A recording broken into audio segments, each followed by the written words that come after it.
شروع اللہ کے نام سے جو نہایت رحم والا ہے۔ السلام علیکم ناظرین، کڈزی نیٹ ورک کے معززین کو میری طرف سے السلام علیکم۔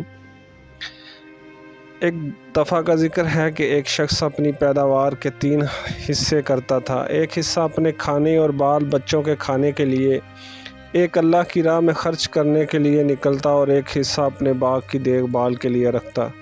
وہ ہمیشہ ایسا ہی کیا کرتا تھا، اس لیے اس کے کھیت میں اللہ تعالیٰ کی طرف سے بڑی برکت ہوتی تھی اور اس کی کھیتی ہمیشہ سرسبز رہتی تھی۔ اگر کبھی اس کے باغ کو سیراب کرنے کے لیے پانی نہ ملتا تو بادل کہیں اور برستے اور پانی ندی نالوں سے ہو کر اس کے ہاں آ جاتا۔ ایک مرتبہ کا واقعہ ہے کہ ایک آدمی جنگل میں سے جا رہا تھا۔ اچانک اس نے آواز سنی کہ کوئی آدمی بادلوں سے کہہ رہا ہے کہ جاؤ اور فلاں باغ کو سیراب کر دو۔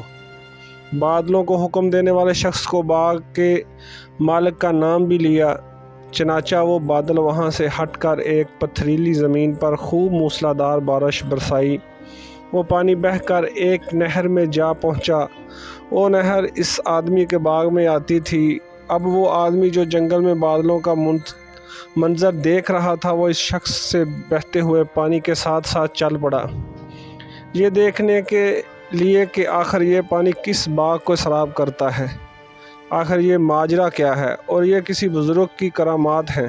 وہ آدمی نہر کے کنارے کنارے چلتا ہوا اس باغ تک جا پہنچا اور نہر سے ہو کر اب یہ پانی نالوں کے ذریعے اس کے باغ میں آنے لگا اور باغ کو سیراب کرنے لگا۔ اس سے پہلے کہ پانی پورے باغ میں پھیل جائے، اس راہگیر مسافر نے ان سے دریافت کیا کہ حضرت آپ کا نام کیا ہے؟ اس بزرگ نے وہی نام بتایا جو اس مسافر نے بادلوں میں سنا تھا۔ بزرگ نے پوچھا کہ بھائی، آپ میرا نام کیوں دریافت کر رہے ہیں؟ کہ آپ کو مجھ سے کوئی کام ہے؟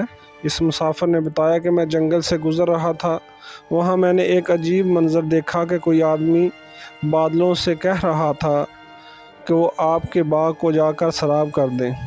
اس آدمی نے آپ کا نام